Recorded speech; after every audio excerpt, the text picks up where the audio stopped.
오늘 본문 47절에 말씀하실 때에 예수님께서 말씀하신다, 그렇게 말씀이 기록되어 있고, 50절에 예수께서 이르시되, 성자 하나님이신 예수님이 또 말씀하셨고, 52절에도 예수께서 이르시되, 54절에 이런 일이 있으리라 한 성경 말씀, 하나님의 말씀인 성경을 말하고 있어요. 55절에도 예수께서 우리에게 말씀하시되, 말씀하시는 예수님. 56절에 선지자의 글을 이루려 함이니라. 성경 말씀을 성취시키기 위해서. 이 공통된 내용은 하나님께서 말씀하신다. 하나님의 그 말씀을 우리는 듣고 순종하는 것이 우리의 마땅한 도리죠. 코로나19의 발병 근원지는 중국 우한시로 우리가 알고 있습니다. 중국 공산당은 2018년 11월경부터 전국적으로 기독교에 대한 박해를 가하기 시작했어요. 그 이전에 이미 수년 전부터 많은 선교사들을 추방을 했습니다.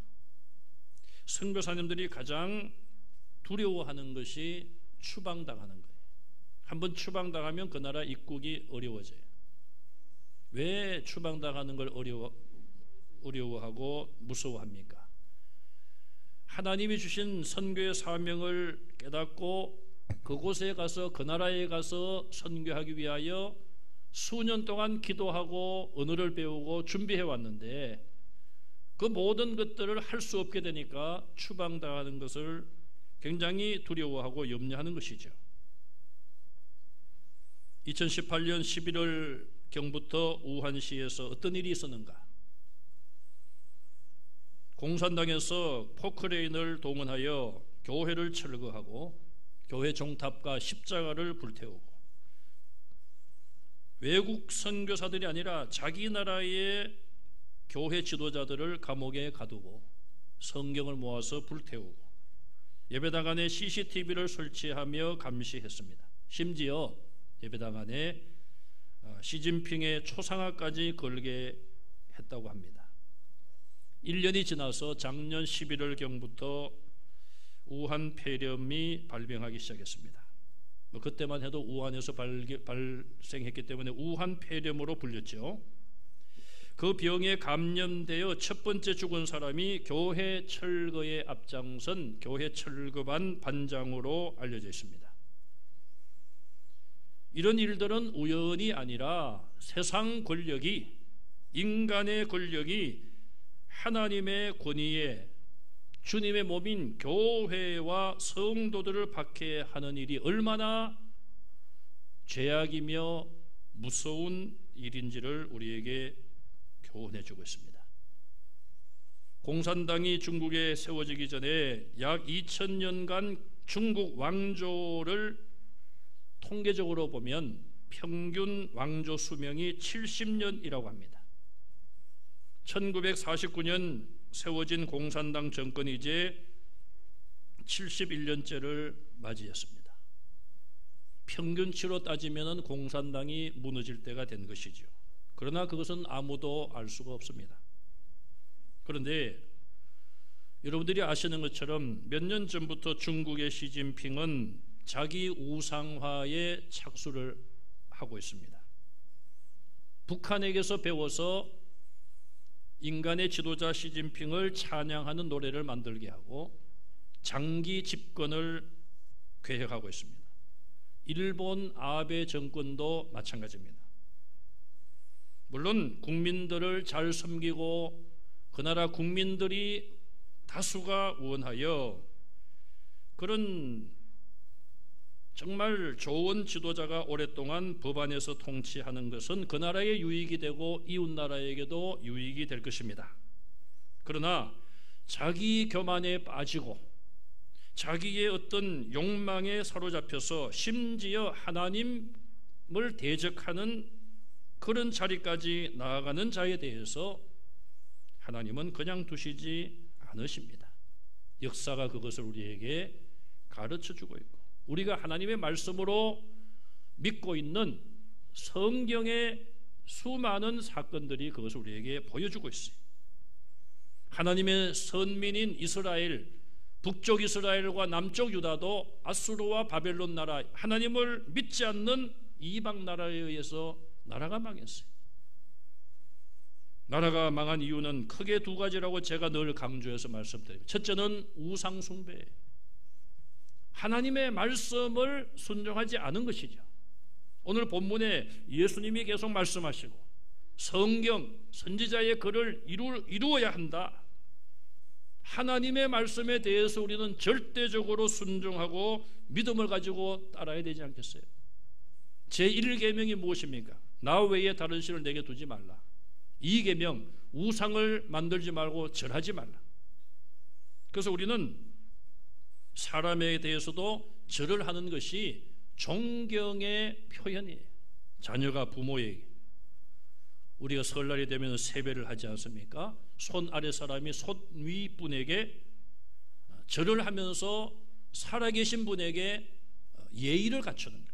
그거는 어떤 신의 위치에 놓고 경배하는 것이 아니에요. 그래서 우리가 일단 아무리 집안의 어른이시라 하더라도 돌아가시고 나면 그 사진 앞에서 절을 하지 않습니다. 안 믿는 자들은, 하나님을 안 믿는 자들은 그렇게 합니다마는 그것 자체가 존경을 표하는 것이 아니라는 것이죠. 존경과 섬김은 살아계실 때 하는 것이죠. 그래서 우리가 하나님의 말씀을 지킨다는 것이 참 어떻게 보면 우리 문화 속에서 어려운 일일 수도 있고, 또 그러나 불가능한 일은 아닌 것이죠. 우상 숭배를 하지 말아야 된다. 이스라엘 백성들에게 하나님께서 강조했지만 이스라엘의 왕들은 다 우상을 허용하고 다른 신을 허용하고 말았어요. 두 번째는 교만입니다.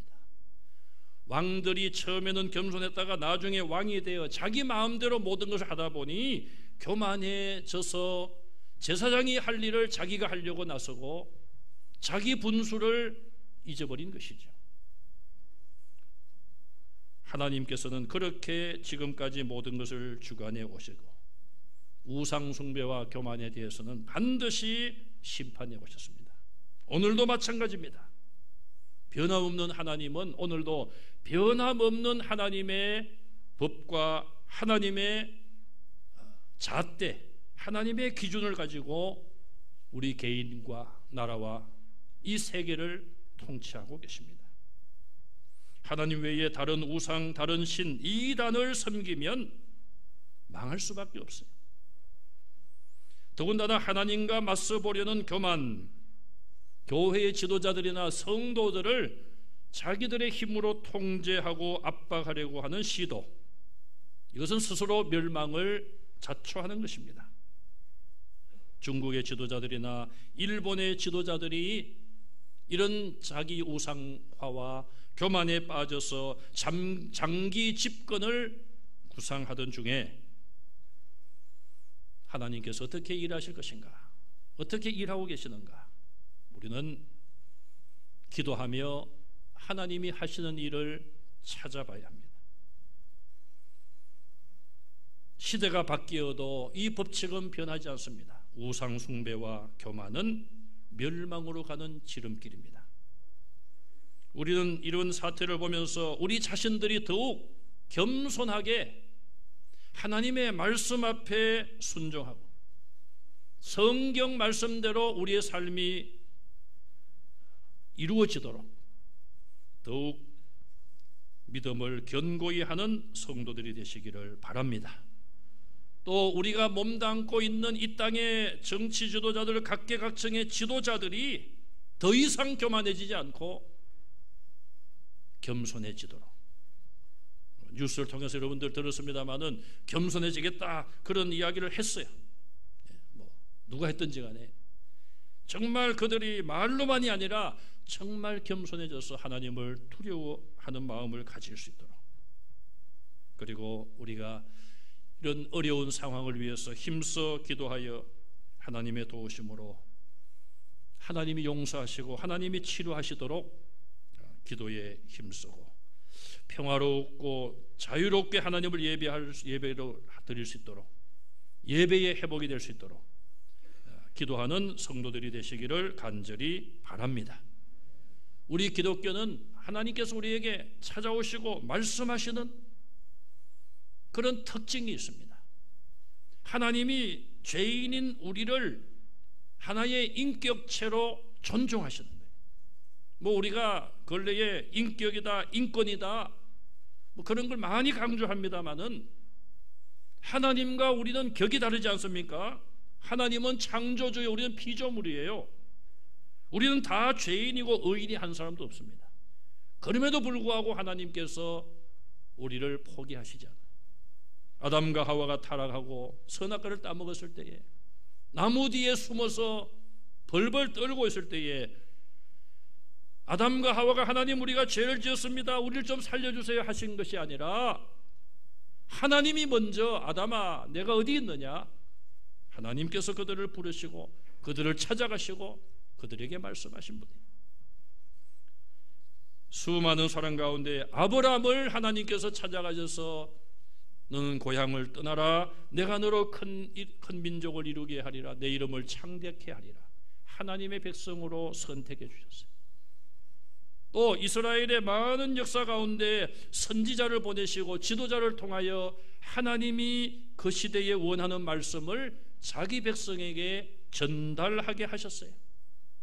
또 때가 되사 성경을 기록하게 하셔서 그 모든 하나님의 말씀과 선지자들의 예언을 성경에 기록하여 그들로 그 말씀을 가르치게 하고 그 말씀대로 살게 하시고 지금까지 수천 년 동안 성경을 통하여 우리에게 말씀하고 계십니다. 저와 여러분들의 신앙이 인간의 어떤 말이 아닌 하나님의 말씀, 그 말씀을 붙잡고 그 말씀의 기초 위에 든든히 여러분들의 믿음의 집을 세워가시기를 간절히 바랍니다. 오늘 본문에 보시면은 첫째로 가정스러운 배반자 가룟 유다가 등장하고 있어요. 47절에 보면은 가룟 유다를 가리켜 12 중에 하나라 그랬어요. 마가도 누가도 이 사건을 기록하면서 12 중에 하나라 그렇게 가룟 유다를 말하고 있어요. 가룟 유다의 별명처럼 되었습니다. 12 중에 하나. 자, 12은 어떤 사람들입니까?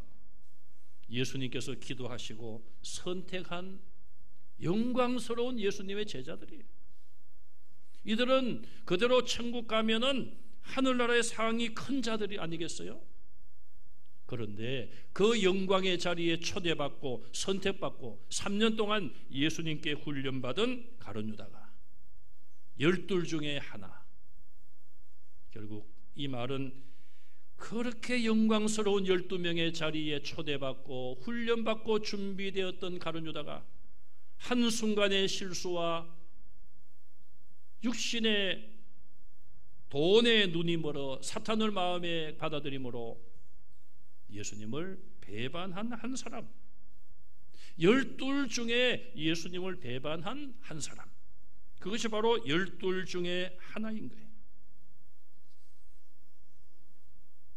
영광의 자리에 부름받은 가룟 유다는 누구와 동행을 합니까? 47절 하반절에 보니까 칼과 몽추로 무장한 폭도들, 사병들과 함께 그들을 안내하여 겟세마네 동산으로 왔어요. 요한복음 18장에 보면 이 사건을 좀 더 자세하게 말씀하고 있어요. 예수님은 성찬식을 제정하시고 제자들과 그 자리에서 나오시면서 겟세마네 동산으로 가자고 말씀을 하신 것이죠. 자신이 어디로 가는지 밝혔습니다. 가룟 유다가 다 들었습니다. 예수님은 제자들과 그 자리에 가셨지만 가룟 유다는 그 대열을 이탈하여 12 중에 한 사람, 가룟 유다는 그곳을 그 대열을 이탈하여 대제사장들과 장로들에게 찾아가죠.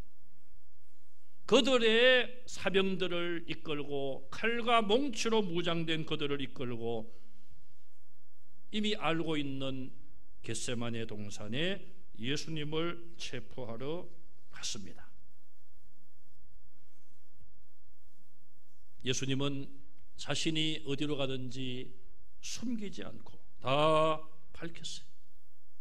또 예수님은 이제 그곳에 가셔서 체포될 것을 아신 것이죠. 요한복음 18장에 보면 이 사건을 좀 더 자세하게 이렇게 말하고 있습니다. 가룟 유다 그들을 이끌고 왔습니다.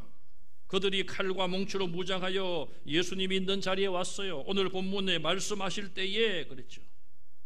그러자 예수님이 먼저 말씀하십니다. 너희가 누구를 찾느냐?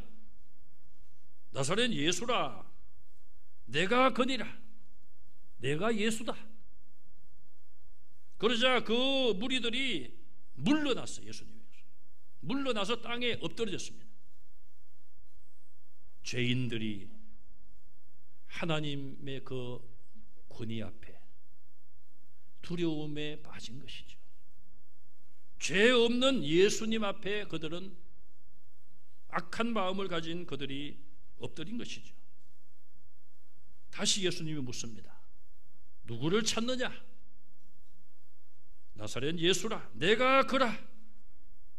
내가 그라고 했으니 나를 찾았거든. 이 사람들은 가도록 용납하라. 가도록 용납하라. 제자들을 끝까지 사랑하시고 보호하시는 주님의 마음이죠. 결국 예수님은 계속하여 내가 예수다. 내가 너희가 찾는 예수다. 나를 잡아가라. 그 말씀이 아니겠습니까? 가룟 유다는 이처럼 3년 동안 신임을 받고 주님의 사랑을 받았지만 예수님을 철저하게 마지막에 배반하고 배반의 길을 갔습니다. 12 중에 하나. 그는 12 가운데 있기를 거부하고 스스로 멸망의 길을 자초하고 말았습니다. 누가복음 22장 48절에 또 오늘 본문에도 보면은 이 유다는 예수님에게 입을 맞춥니다. 예수님이 말씀하십니다. 유다야, 내가 입맞춤으로 인자를 파느냐? 네가 내게 입맞춤으로 나를 파느냐? 주님의 마음이 얼마나 그 말씀을 하실 때에 괴로우셨을까? 아니 어쩌면 가룟 유다로 하여금 마지막 회개의 기회를 주신 것이 아닌가? 우리 주변에도 수년 동안 수십 년 동안 예수님을 믿고 따르고 교회 생활하다가 순간의 잘못된 선택으로 주님을 멀리하고 세상으로 나아가며 이단의 유혹에 넘어가 인간을 하나님으로 떠받들고 추종하는 그런 자들이 있습니다. 이번 이 사태로 인하여 신천지에 대한 많은 것들이 밝혀지고 있어요. 우리가 수년 전에 신천지에서 모든 전국의 교육자들을 교육하는 일을 주관했던 신현욱 전도사님을 우리가 수년 전에 초청하여 신천지에 대한 강의를 들었습니다. 그분이 이제 신학교를 졸업하고 목사님이 되어서 이단 연구소의 일을 앞장서 하고 있어요. 뭐 신변의 위협, 여러 가지 협박을 당하는 가운데서도 사명감을 가지고 그 일을 하고 있습니다. 그런데 얼마 전에 신천지의 2인자로 불리는 김남희 씨가 교주인 이만희 씨와 뭐 영적인 뭐 결혼식을 했다. 글쎄요, 영적인 결혼식은 뭔지 모르겠어요. 그러면서 함께 뭐 생활하고 밀착해서 그냥 수년 동안 생활하면서 가장 잘 알고 있는 이만희 씨에서 가장 잘 알고 있는 그 사람이 신천지를 탈퇴하여 이만희 씨와 재산 문제를 놓고 법적인 다툼을 하고 있습니다. 그가 말한 것 중에 신천지는 사라져야 될 사기 종교 집단이다. 그렇게 말했어요. 자, 우리는 이렇게 순간의 잘못된 선택으로 이단에 빠져 잘못된 길을 걸어가고 있는 많은 사람들이 있습니다. 주님은 그들을 향하여 인자를 파느냐? 그렇게 아픈 마음으로 물으실 수 있어요. 신천지가 뭐 지금 전국에 20만 명이다, 이제 30만 명을 향하여서 우리는 전진한다, 그런 기치를 내걸고 그러고 있습니다. 그러다가 이제 이 사태가 터진 거예요. 우리 하나님께서는 결코 인간의 교만과 또 우상화를 그냥 두시지 않습니다. 두 번째로 오늘 본문에 보시면 베드로가 이런 어려운 상황 속에 칼을 휘두르는 장면이 나옵니다. 베드로는 예수님을 끝까지 따르겠다고 큰 소리 쳤습니다. 감옥에도 가겠습니다. 죽음의 자리도 가겠습니다. 그리고 기도하는 대신에 그런 큰 소리를 쳤어요. 그러다가 이제 예수님을 체포하러 오자 그가 칼을 뽑아 휘둘렀습니다. 그 중에 한 사람 말고의 귀가 잘렸어요. 누가복음 22장 51절에 보면 이것까지도 참으라. 오늘 본문 52절에 칼집에 꽂으라. 칼을 가지는 자는 다 칼로 망하느니라. 그리고 누가복음 22장 51절 이하에 귀를 만져 낫게 하셨어요. 아마도 떨어진 귀 조각을 주워서 붙여주시고 온전케 하신 것이죠. 예수님의 12제자 가운데 가장 대표자요, 믿음이 가장 크다고 큰 소리치고 연장자 맏형격인 베드로가 한 일은 자기 감정에 복받쳐서 칼을 뽑아 휘두르었을 뿐이에요. 현대적으로 표현하면은 베드로의 사격 솜씨는 아주 좋지 못했습니다. 칼을 뽑아가지고 그냥 한다는 게 그냥 귀만 잘랐을 뿐이에요. 누가복음 22장 49절에 다른 제자들도 주여 우리가 칼로 치리이까. 아마 제자들은 칼을 지니고 있었던 제자들이 있었던 것 같아요. 베드로가 대표로 칼을 휘둘렀습니다. 예수님 말씀대로 칼은 인간의 폭력을 결국 상징하는 것이고, 폭력으로 일어나는 자는 폭력으로 망하는 것이 하나님의 법칙이에요. 기도할 시간에 기도하지 못했고 기도할 자리에서 기도하지 않았던 베드로와 제자들은 결국 그들이 할 수 있는 일은 인간의 감정에서 나오는 폭력밖에는 없었습니다. 폭력은 아무런 것도 막을 수 없으며 예수님을 지킬 수도 없습니다. 베드로와 제자들은 예수님 성천하신 이후에 새 사람으로 바뀝니다. 성령을 받고 새 사람이 됩니다. 그리고 나서 그들이 세상의 박해와 공격을 대하는 자세도 달라졌습니다. 폭력이 아니라 기도하며 때리면 맞으며 감옥에 집어넣으면 감옥에 들어가서 끝까지 죽을 때까지 인내하며 참으며 견디며 그런 박해를 감당했습니다. 주님을 위하여 복음을 위하여 교회를 지키는 일에 그들은 생명을 바쳤고 대부분 순교의 제물이 되었습니다. 인간의 인간적인 권력과 힘에 의한 박해, 그것을 폭력으로 맞서는 것은 하나님의 뜻이 아닙니다. 베드로는 준비되지 못했고 깨어서 기도하지 못하므로 하나님의 방법이 아닌 인간의 방법으로 그 어려운 상황을 대처했습니다. 그러나 그것은 실패였어요. 오늘 본문 마지막에 제자들이 예수님을 따라가려고 한 것이 아니라 제자들 스스로가 다 예수님을 버리고 도망치고 말았습니다. 마지막으로 이런 상황 속에 예수님이 하신 행동과 말씀이 있습니다. 앞서서 우리가 생각한 것처럼 예수님은 자신이 어디로 가는지 그 동선을 이미 다 노출하셨고 이제 기도하신 이후에 붙잡히시고 이제는 십자가에 못 박히는 그 길을 가야 되며 머지않아 십자가에 죽으실 것조차도 알고 계신 것이죠. 50절의 마지막으로 친구여 내가 무엇을 하려고 왔는지 행하라 촉구하고 있습니다. 마지막 회개의 기회를 또한 주시고 있어요. 칼을 휘두른 베드로에게는 칼을 집에 꽂으라. 지금 내가 아버지께 구하여서 12군단도 더 되는 천사를 보내달라고 할 수 없다고 너는 생각하느냐? 한 군단이 6,000명이에요. 12군단이면은 72,000명.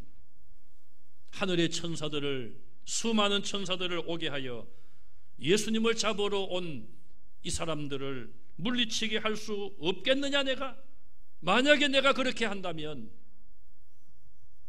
어떻게 성경이 이루어지겠느냐?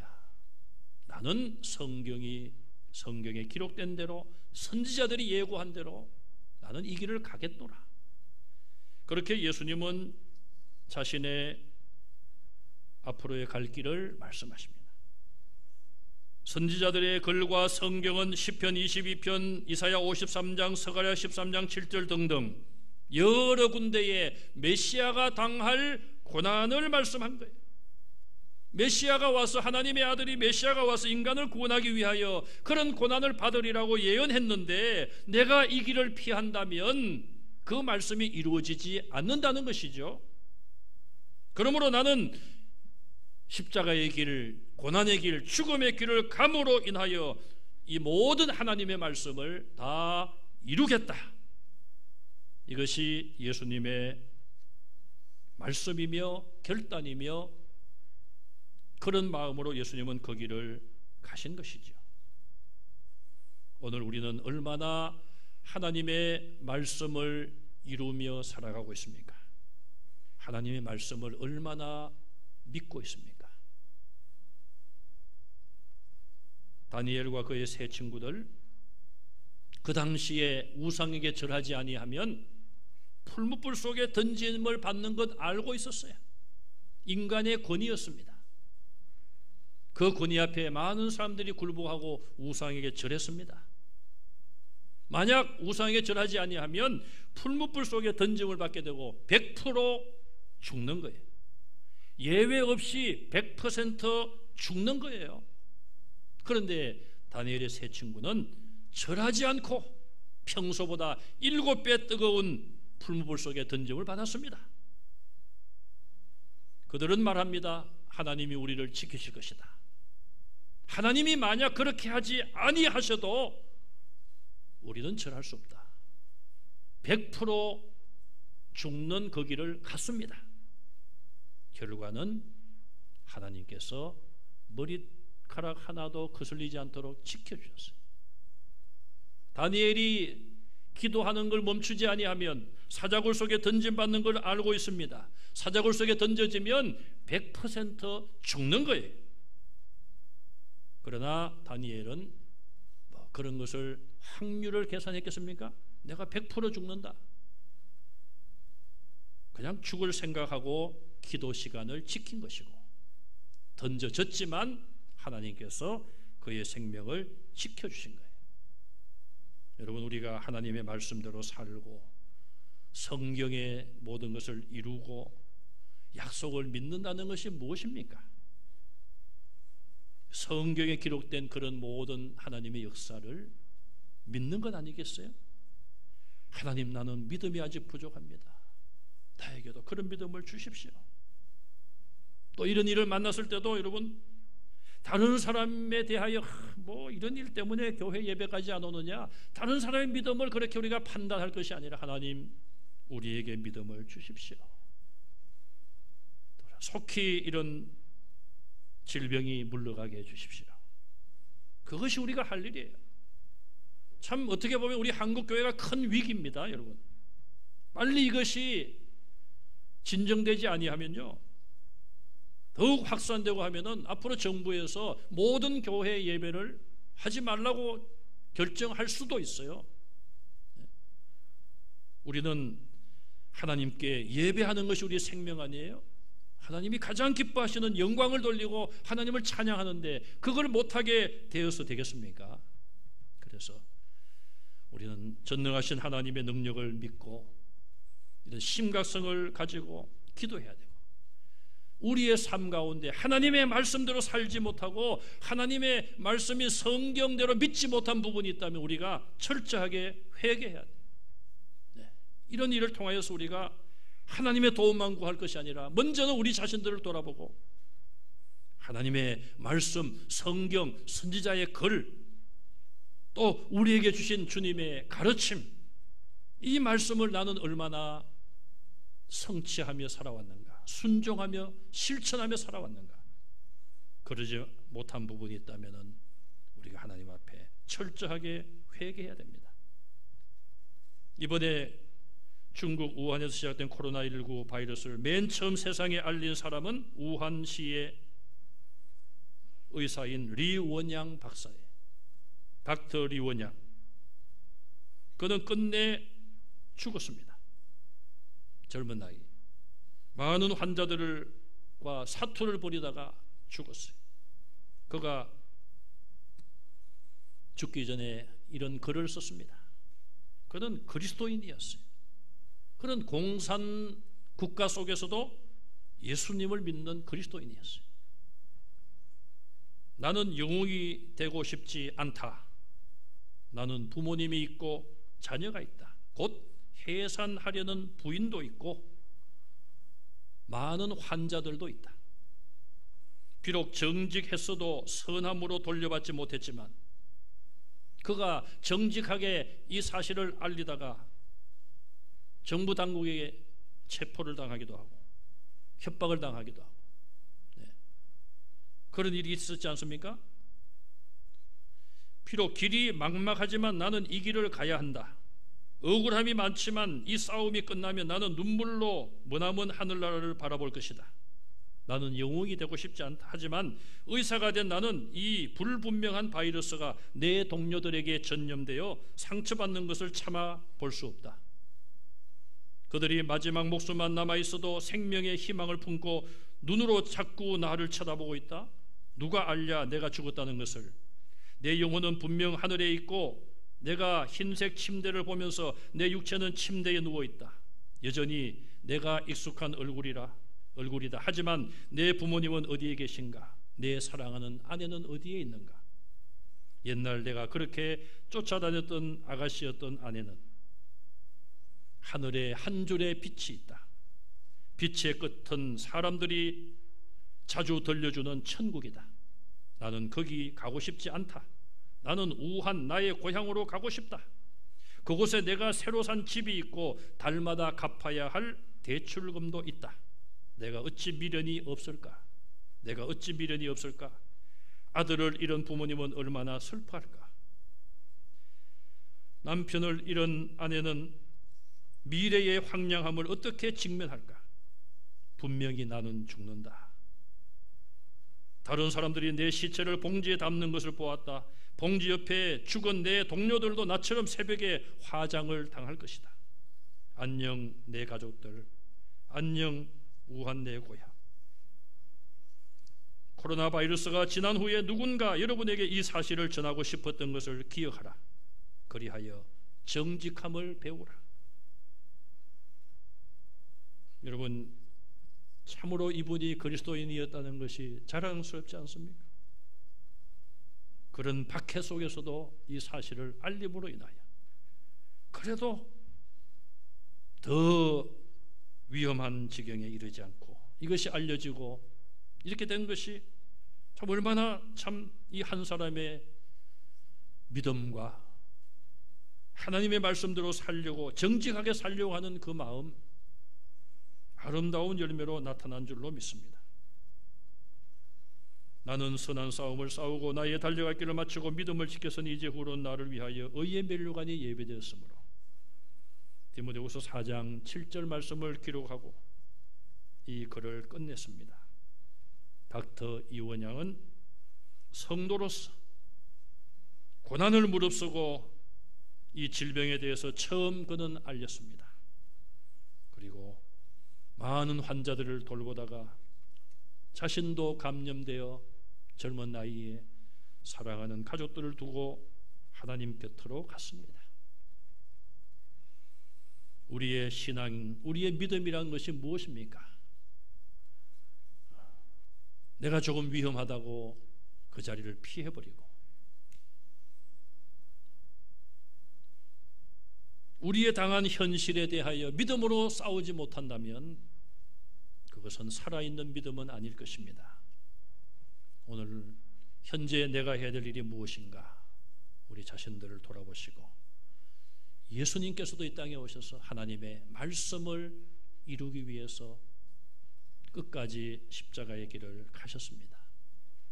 저와 여러분들 앞에 어떤 고난이 있더라도 하나님의 말씀을 이루고 또 순종하고 그 말씀을 실천하는 우리의 발걸음이 되시기를 주님의 이름으로 축원합니다. 우리 이 시간 한번 마음으로 간구해도 좋겠고요. 큰 소리 내어 우리가 기도하지 않더라도 우리 마음을 아시는 하나님, 우리가 한번 묵상으로 한 2분 정도, 하나님 이런 상황을 빨리 치료해 주십시오. 우리가 온전히 하나님 앞에 마음껏 예배드리게 해 주십시오. 또 우리나라의 환자들, 또 중국에 있는 많은 환자들과 세계에 흩어져서 두려워하는 많은 사람들, 하나님 치료해 주십시오. 우리 한번 묵상으로 한 2분 정도 간절하게 우리 마음을 찢으며, 하나님 저의 잘못이 있습니다. 기도하지 못했습니다. 말씀대로 살지 못했습니다. 용서하시고 속히 치료하여 주옵소서. 우리 한 2분 정도 묵상으로 간절한 마음으로 기도하겠습니다.